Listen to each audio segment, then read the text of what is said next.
Setahun setelah perkawinan saya menjadi ayah seorang bayi yang baru lahir dan 2 orang anak tiri, perempuan semua. Bayi saya bernama Lauren, sedangkan anak tiri saya, Juliet berumur 8 tahun dan Shannon berumur 12 tahun.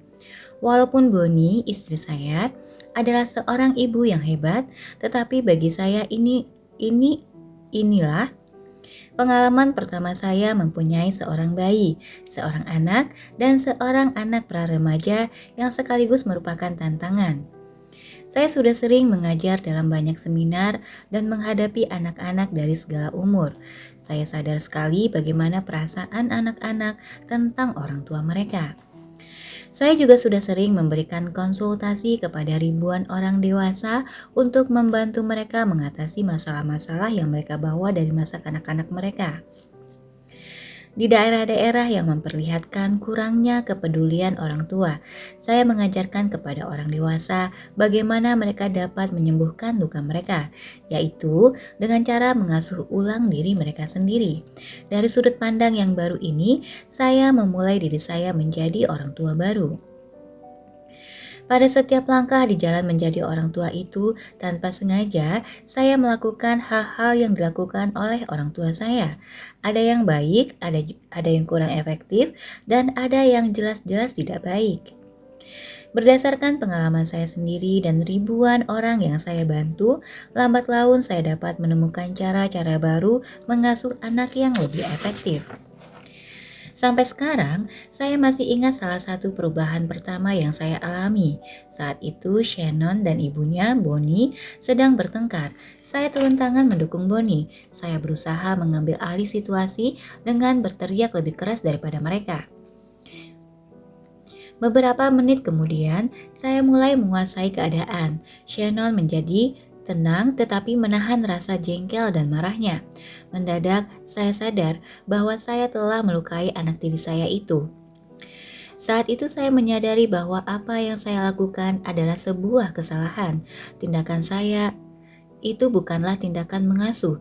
Saya tadi bertindak seperti ayah saya dulu bertindak bila ia tidak tahu apa yang harus dilakukannya. Saya berteriak dan mengintimidasi untuk menguasai keadaan, walaupun saya tidak tahu apa yang dapat saya lakukan. Selain itu, saya tahu pasti bahwa gertakan dan intimidasi tidak akan memecahkan masalah. Sejak hari itu, saya tidak pernah lagi meneriaki anak-anak saya.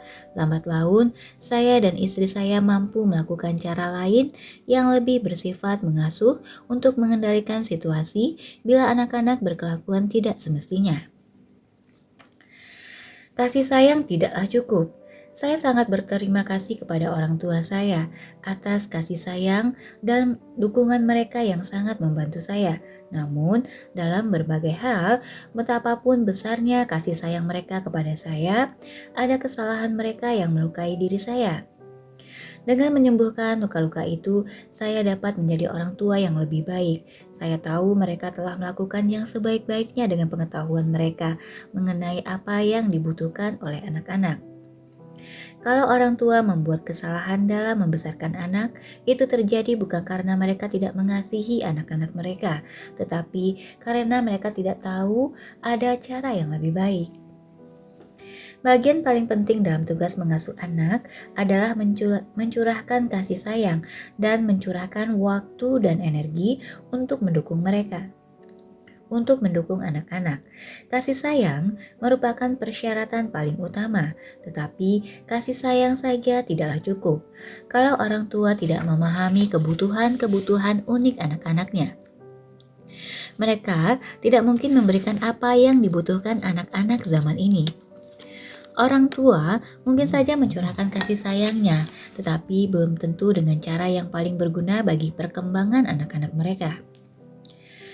Tanpa pemahaman tentang kebutuhan anak-anak mereka, orang tua tak dapat mendukung anak-anak mereka secara efektif. Sebaliknya, beberapa orang tua sebenarnya bersedia melewatkan lebih banyak waktu dengan anak-anak mereka, tetapi tidak melakukannya karena mereka tidak tahu apa yang harus mereka lakukan atau karena anak-anak menolak usaha mereka. Demikianlah, banyak orang tua mencoba berbicara dengan anak-anak, tetapi anak-anak tidak tanggap dan diam saja. Orang tua ini bersedia tapi tidak tahu bagaimana mengajak anak-anak berbicara. Beberapa orang tua tidak mau meneriaki, memukul, atau menghukum anak-anak mereka, tetapi mereka tidak tahu cara lain. Karena usaha untuk berbicara dengan anak-anak tidak berhasil. Satu-satunya cara yang mereka kenal hanyalah menghukum atau mengancam untuk menghukum. Untuk meninggalkan cara lama mengasuh anak, cara-cara baru harus digunakan.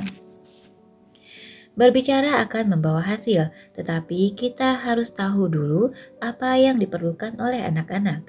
Kita harus belajar mendengarkan supaya anak-anak mau berbicara dengan kita.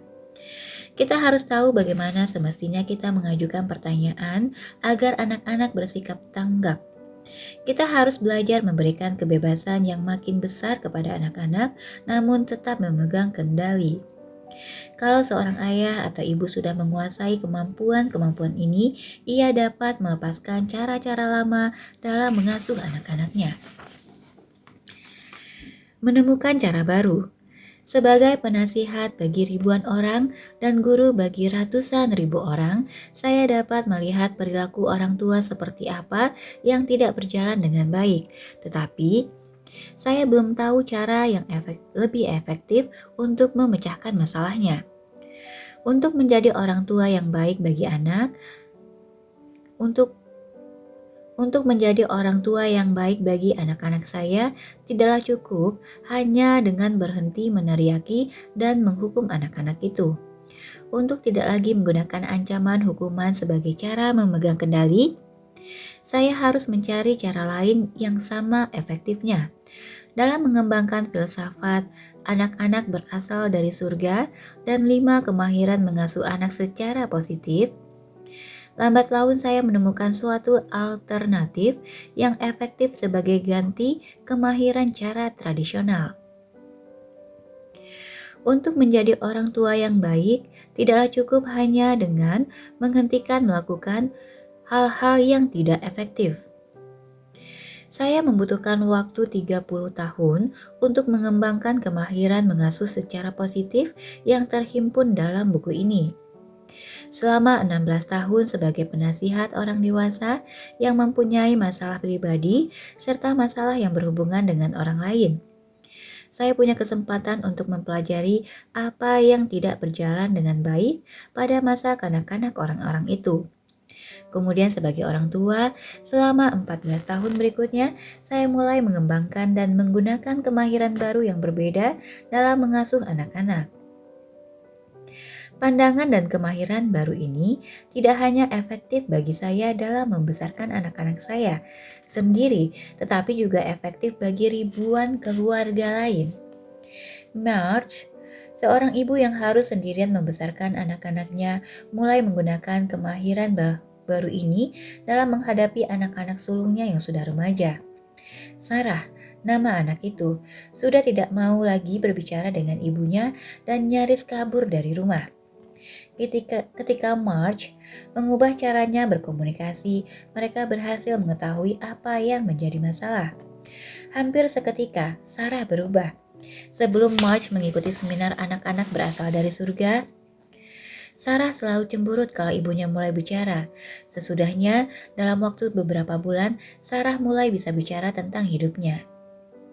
Ia dapat mendengarkan dan menanggapi kata-kata ibunya.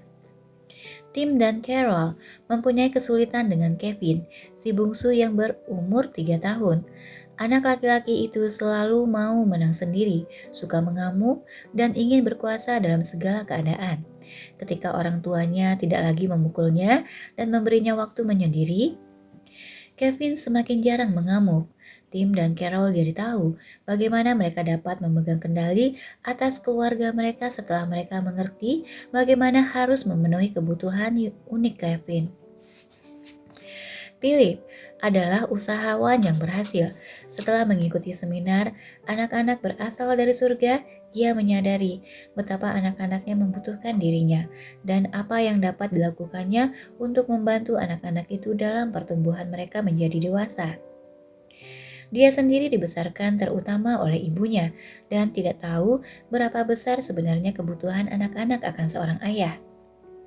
Begitu ia mengetahui apa yang dibutuhkan anak-anaknya dan apa yang dapat dilakukannya, ia tergerak untuk melewatkan lebih banyak waktunya bersama anak-anak itu. Ia merasa bersyukur atas informasi baru ini. Tidak hanya karena anak-anak menjadi lebih bahagia, tetapi karena ia sendiri juga menjadi lebih bahagia. Selama ini ada sesuatu yang kurang pada dirinya, yaitu menikmati peran sebagai orang tua, dan ia bahkan tidak mengetahuinya. Banyak orang tua yang tidak terlibat dalam mengasuh anak-anaknya tidak menyadari besarnya kegembiraan yang tak mereka rasakan. Tom dan Karen selalu bertengkar tentang bagaimana mereka harus membesarkan anak-anak mereka, karena mereka sendiri telah dibesarkan secara berbeda. Mereka selalu berbeda pendapat tentang bagaimana membesarkan anak-anak mereka atau mengajar mereka berdisiplin. Setelah mengikuti seminar anak-anak berasal dari surga, mereka menerapkan pendekatan yang sama dalam membesarkan anak-anak mereka.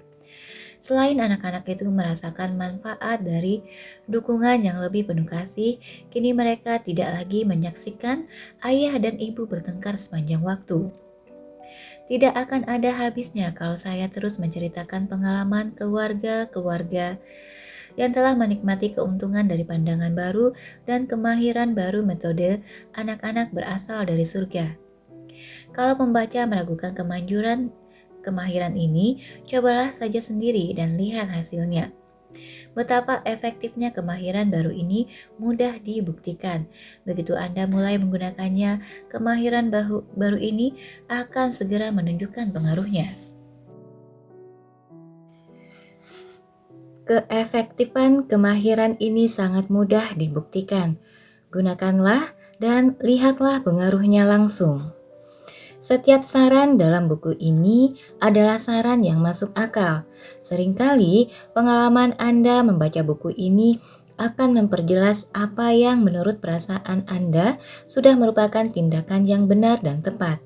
Tetapi ada kalanya pandangan baru ini menunjukkan di mana Anda telah membuat kesalahan dan menjawab banyak pertanyaan yang tersimpan dalam pikiran Anda. Buku ini memang tidak menangani setiap masalah yang Anda jumpai, tetapi memberikan suatu cara pendekatan yang baru secara keseluruhan bagi pemecahan masalah. Cara baru memahami anak-anak ini dalam membantu Anda dalam menghadapi masalah sehari-hari Anda sendiri. Cara baru memahami anak-anak ini akan membantu Anda dalam menghadapi masalah sehari-hari Anda sendiri.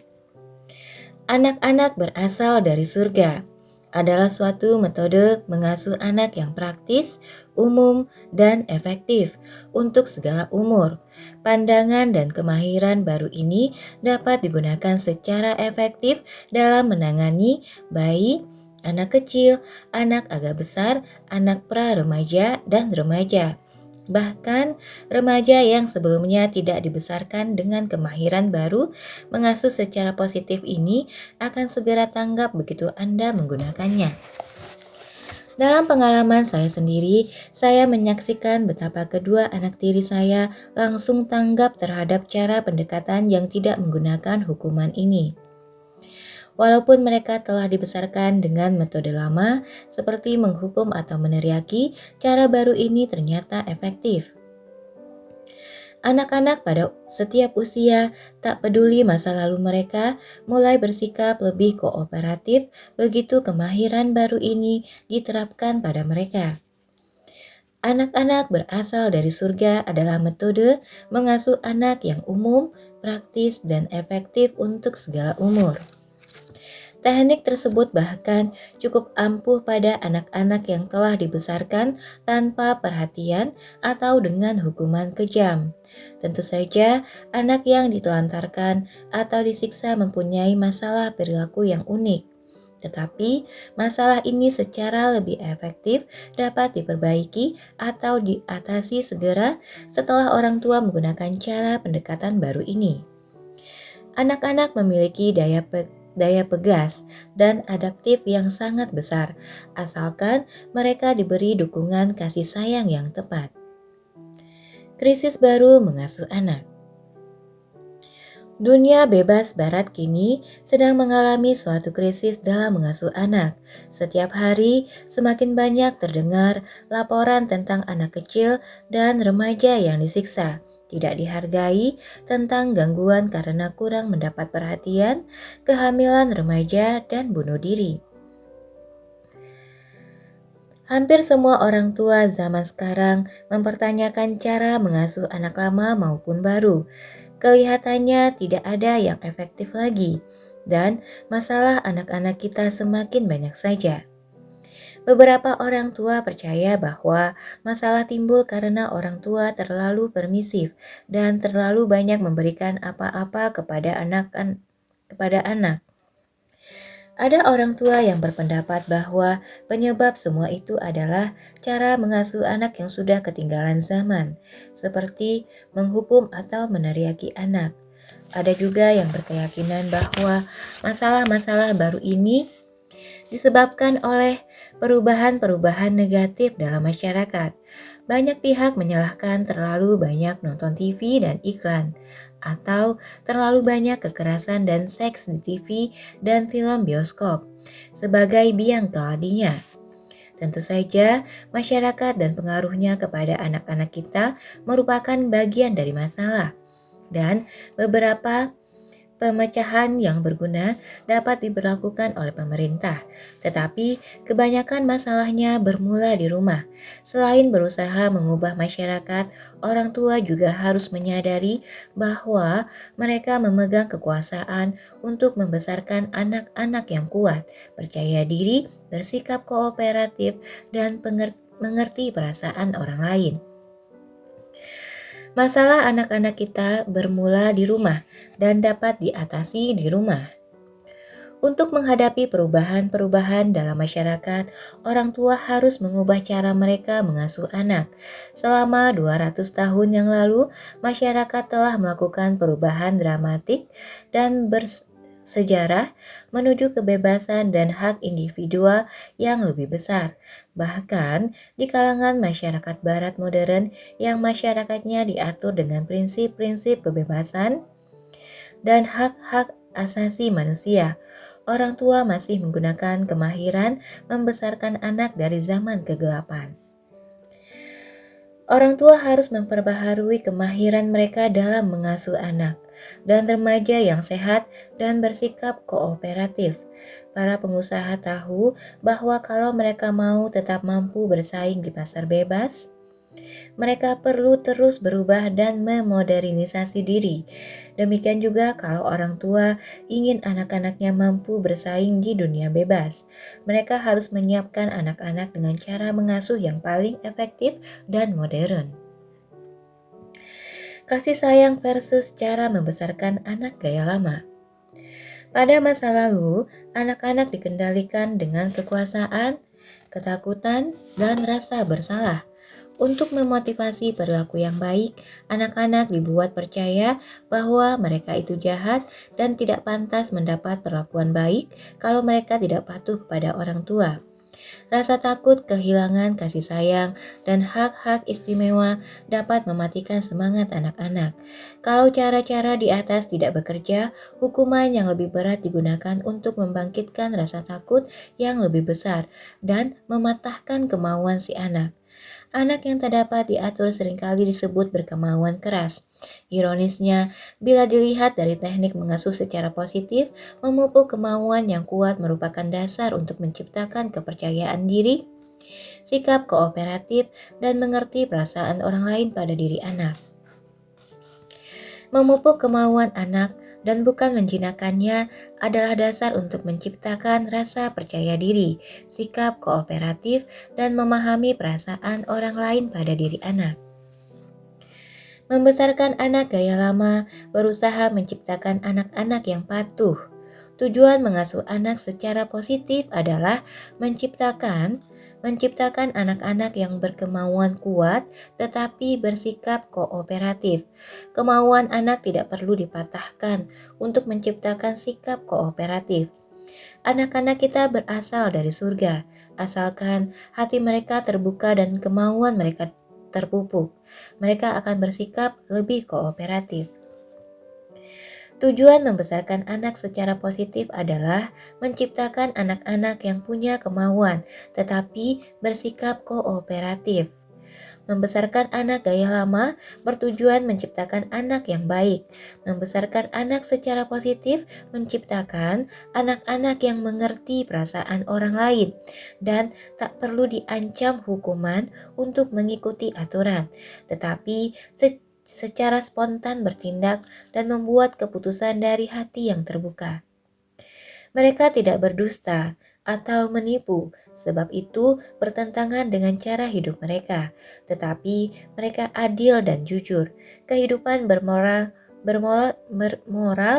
tidak dipaksakan dari luar pada anak-anak ini, tetapi timbul dari dalam dan dipelajari melalui kerjasama dengan orang tua mereka. Membesarkan anak secara positif bukanlah berusaha menciptakan anak-anak baik, melainkan berusaha menciptakan anak-anak yang mengerti perasaan orang lain. Membesarkan anak gaya lama terfokus pada usaha menciptakan anak yang penurut. Membesarkan anak secara positif bertujuan mengembangkan pemimpin yang penuh dengan rasa percaya diri dan mampu menciptakan nasibnya sendiri, tidak hanya secara pasif mengikuti langkah-langkah orang lain di depannya. Anak-anak yang penuh rasa percaya diri ini sadar siapa dirinya dan apa yang diinginkannya. Anak-anak yang penuh rasa percaya diri tidak mudah terombang-ambing oleh tekanan rekan sebaya, juga tidak merasa perlu memberontak. Anak-anak yang kuat tidak mudah terombang-ambing oleh tekanan rekan sebaya, tetapi tidak pula merasa perlu memberontak untuk menegaskan dirinya. Mereka berpikir sendiri, tetapi tetap terbuka terhadap bantuan dan dukungan orang tua. Setelah dewasa nanti, mereka tidak terhambat oleh kepercayaan orang lain yang terbatas. Mereka mengikuti suatu kompas dalam dirinya dan membuat sendiri keputusan-keputusan yang mereka ambil. Anak sekarang berbeda. Oleh karena dunia sekarang ini berbeda, anak-anak kita pun demikian juga berbeda. Mereka tidak dapat menerima cara membesarkan anak gaya lama yang didasarkan pada rasa takut. Cara membesarkan anak yang menggunakan rasa takut itu sebenarnya memperlemah kendali orang tua. Ancaman hukuman hanya akan membuat anak-anak menentang orang tua mereka dan menyebabkan mereka memberontak. Intimidasi dengan menggertak dan memukul tidak lagi menciptakan kendali, tetapi hanya mematikan kesediaan anak untuk mendengarkan dan bekerja sama. Orang tua sekarang berusaha berkomunikasi secara lebih baik dengan anak-anaknya untuk menyiapkan mereka menghadapi tekanan hidup yang kini semakin berat.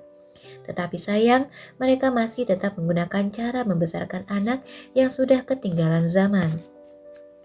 Ancaman hukuman hanya akan membuat anak-anak menentang orang tua dan menyebabkan mereka memberontak.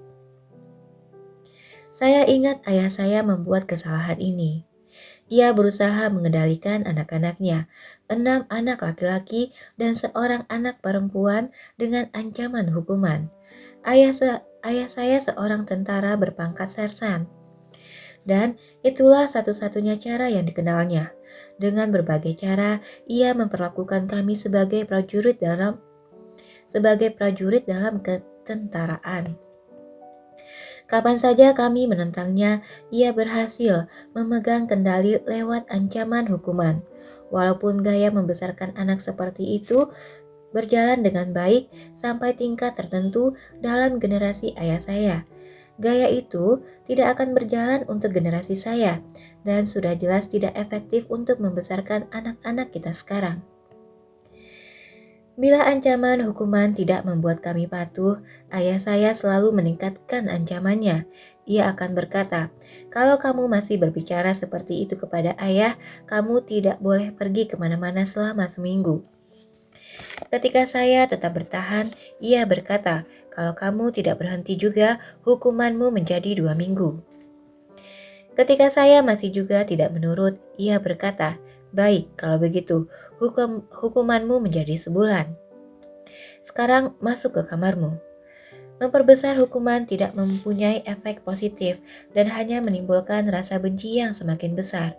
Selama sebulan itu, saya hanya memikirkan betapa tidak adilnya sikap ayah. Bukannya menjadi lebih kooperatif, akibat tekanan itu, saya malah makin menjauh. Ayah saya akan lebih berpengaruh andai kata pada waktu itu ia berkata saja kepada saya, "Karena kamu tidak mau mendengar apa yang ayah katakan, ayah minta kamu masuk ke kamarmu selama 10 menit." Hukuman digunakan pada masa lalu untuk menjinakkan seorang anak yang keras kepala. Walaupun dulu mungkin berhasil menciptakan kepatuhan, cara itu kini tidak efektif lagi. Anak sekarang lebih pintar dan lebih sadar. Anak sekarang melihat apa yang tidak adil dan yang digunakan secara tidak semestinya, dan mereka tidak mentolerirnya. Mereka akan menjadi jengkel dan memberontak. Yang lebih penting, hukuman dan ancaman hukuman membuat putusnya tali komunikasi. Kita, orang tua, bukannya menjadi bagian pemecah masalah, tetapi malah menjadi bagian masalah. Hukuman membuat orang tua menjadi musuh yang harus ditinggal bersembunyi, dan bukan orang tua yang harus didatangi untuk dimintai dukungan. Kalau orang tua berteriak menggertak anak-anaknya, sikap itu melumpuhkan kemampuan mereka untuk mendengar.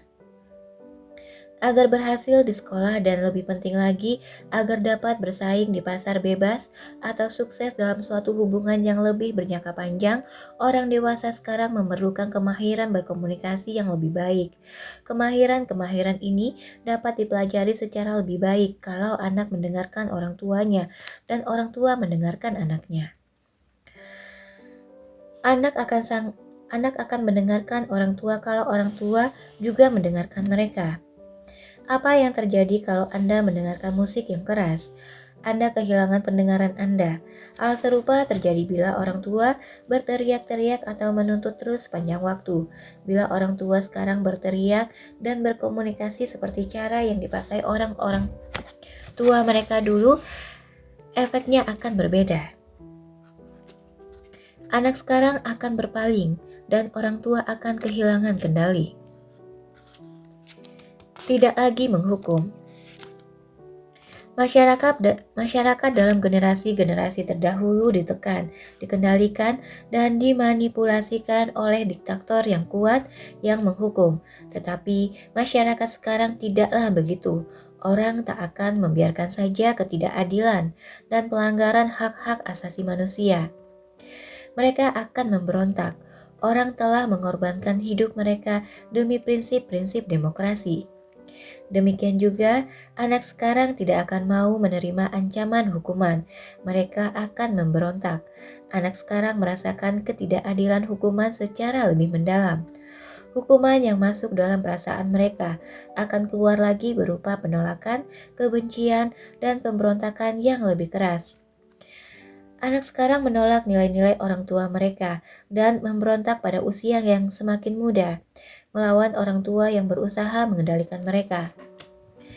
Sebelum mereka matang secara psikologis atau siap melepaskan dukungan orang tua mereka, anak-anak dan remaja menarik diri atau menolak dukungan orang tua yang sebenarnya penting bagi perkembangan mereka. Mereka ingin bebas dari kendali orang tua pada waktu mereka sebenarnya memerlukan kendali itu untuk dapat berkembang dengan cara yang sehat. Sebelum mereka siap secara psikologis, anak-anak dan remaja menolak dukungan orang tua yang sangat mereka perlukan.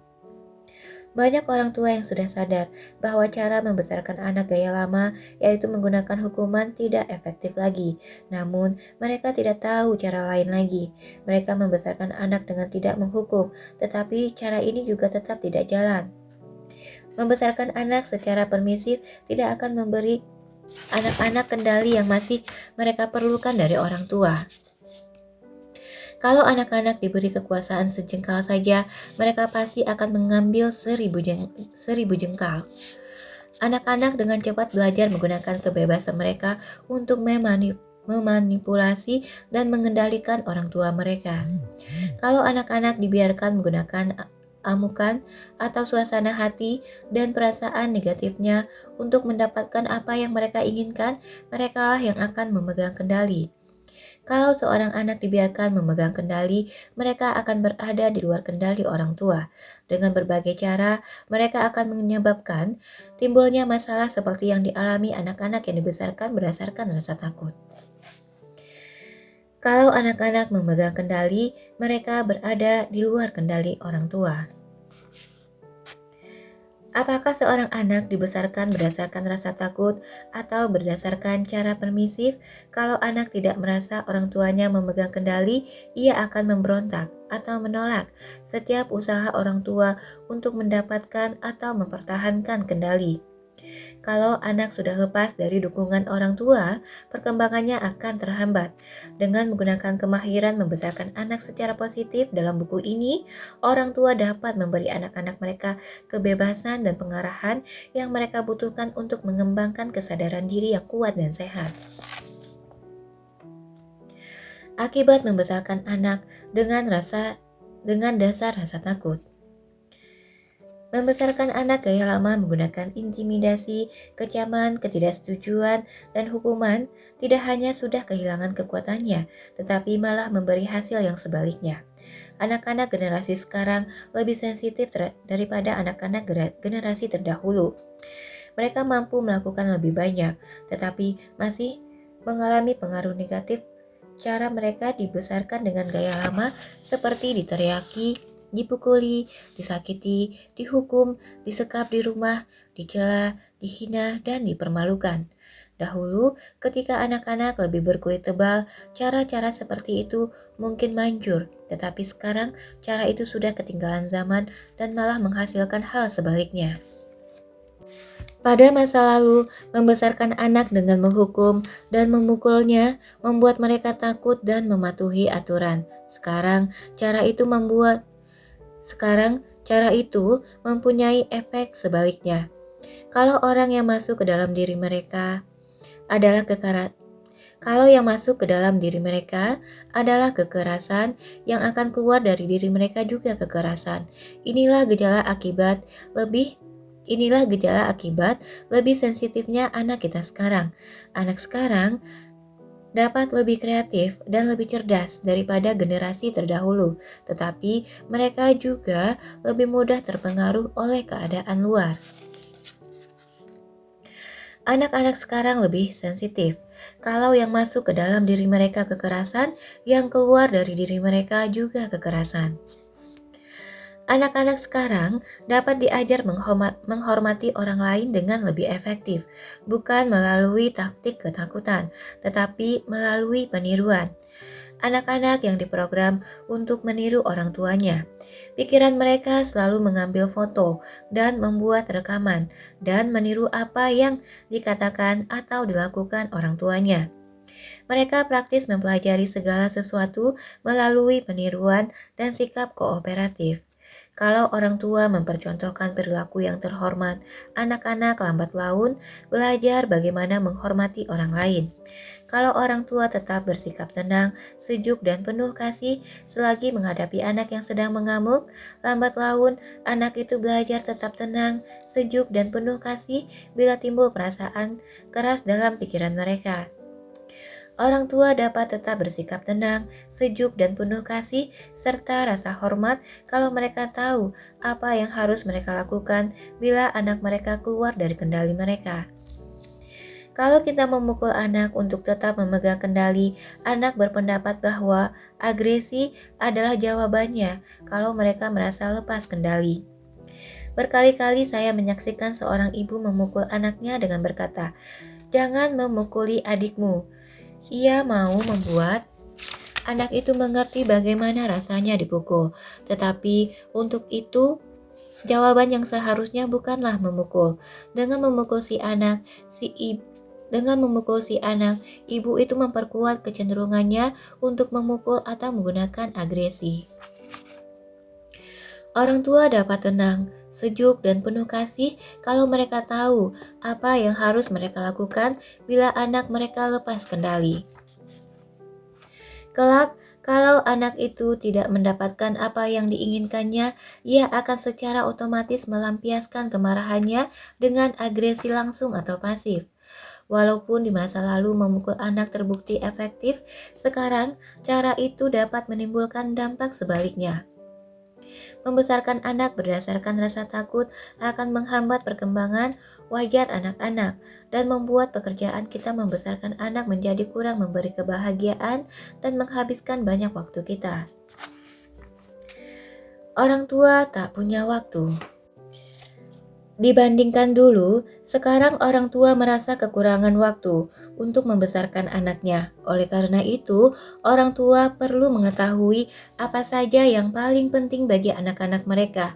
Pengetahuan ini tidak hanya membantu orang tua menggunakan waktu secara lebih efisien, tetapi juga memotivasi mereka untuk menciptakan lebih banyak waktu. Mengetahui kebutuhan anak dengan sendirinya akan memotivasi orang tua untuk berusaha menggunakan lebih banyak waktu bersama anak-anak. Dalam menghadapi masalah dan tekanan, banyak orang dewasa habis waktunya untuk melakukan apa yang mereka pikir harus mereka lakukan dan dapat mereka lakukan. Kaum wanita umumnya merasa tak punya waktu untuk hal-hal yang harus mereka lakukan. Kaum pria, terutama, memusatkan perhatiannya pada apa yang dapat mereka lakukan. Kalau seorang ayah tidak tahu apa yang dapat ia lakukan untuk membantu anak-anak, ia sering tidak berbuat apa-apa. Bila seorang ibu tidak sadar akan apa yang dibutuhkan anak-anak, ia sering membuat hal-hal lain lebih penting. Kalau orang tua mengetahui apa yang sebenarnya dibutuhkan oleh anak-anaknya, mereka akan lebih termotivasi untuk menyediakan waktu berkumpul dengan keluarga dan menikmati kebersamaan daripada mencari lebih banyak uang untuk memenuhi kebutuhan anak-anak itu. Barang mewah paling berharga bagi orang tua masa kini adalah waktu untuk berkumpul dengan anak-anaknya, kalau saja mereka menyadari apa yang harus dan dapat mereka lakukan. Jangan ketinggalan zaman dalam kemahiran membesarkan anak. Dengan membaca buku ini, Anda akan mengetahui cara-cara praktis untuk membuat cara membesarkan anak Anda tidak ketinggalan zaman. Anda tidak hanya akan tahu apa saja yang tidak efektif dilakukan, tetapi juga akan tahu apa yang bisa dilakukan. Anda akan tahu cara-cara baru memotivasi anak agar anak mau bersikap kooperatif dan menjadi baik tanpa harus ditakut-takuti. Anak-anak sekarang tidak perlu dimotivasi dengan ancaman hukuman. Mereka punya kemampuan bawaan untuk mengetahui mana yang benar dan mana yang salah, asal mereka diberi kesempatan untuk mengembangkan kemampuan itu. Daripada memotivasi mereka dengan rasa takut akan hukuman atau dengan intimidasi, akan lebih mudah bagi kita untuk memotivasi mereka dengan memberikan hadiah dan dengan keinginan alami dan sehat untuk menyenangkan hati orang tua. Dalam 8 bab pertama buku ini, Anda akan mengetahui cara menggunakan berbagai cara membesarkan anak secara positif untuk memperbaiki komunikasi, meningkatkan sikap kooperatif atau kesediaan bekerja sama pada anak-anak, dan memotivasi mereka untuk menjadi apa saja.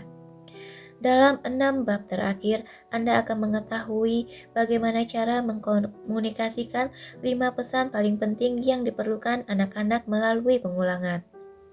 Kelima pesan positif itu adalah sebagai berikut. 1. Boleh saja berbeda. 2. Boleh saja membuat kesalahan. 3. Boleh saja mengutarakan emosi negatif. 4. Boleh saja menginginkan lebih banyak. 5. Boleh saja berkata tidak. Tetapi ingat, ayah dan ibu adalah bos dalam keluarga. Kelima pesan ini akan memberi anak-anak Anda kebebasan untuk mengembangkan kemampuan yang dikaruniakan Tuhan kepada mereka. Bila kelima pesan ini diterapkan secara benar dengan menggunakan berbagai kemahiran membesarkan anak secara positif, anak akan mengembangkan sendiri kemahiran yang mereka perlukan untuk berhasil dalam hidup mereka. Kemahiran ini meliputi antara lain memaafkan orang lain dan diri sendiri, bersikap kooperatif, percaya diri, dan kemampuan untuk berbahagia. Dengan pendekatan baru ini, disertai cinta dan dukungan anak-anak akan punya kesempatan untuk berkembang sepenuhnya dalam setiap tahap pertumbuhan mereka. Dengan cara pandang baru ini, Anda akan memiliki keyakinan yang diperlukan untuk membesarkan anak dengan baik dan untuk tidur dengan pulas di malam hari. Bila timbul pertanyaan dan kebingungan, Anda sudah memiliki sumber daya yang dapat digunakan berulang-ulang untuk dapat dukungan dan untuk mengingat Anda akan apa yang dibutuhkan anak-anak dan apa yang dapat Anda lakukan bagi mereka. Lebih lagi, Anda akan ingat bahwa anak-anak berasal dari surga. Di dalam diri mereka sudah memiliki apa yang mereka perlukan untuk tumbuh. Tugas Anda sebagai orang tua hanyalah mendukung proses pertumbuhan mereka. Dengan menerapkan 5 pesan di atas dan kemahiran membesarkan anak secara positif, Anda tidak hanya akan yakin bahwa Anda melakukan apa yang dibutuhkan, tetapi juga tahu dengan bantuan Anda, anak-anak Anda akan mampu menciptakan kehidupan sesuai dengan apa yang dimaksudkan bagi mereka.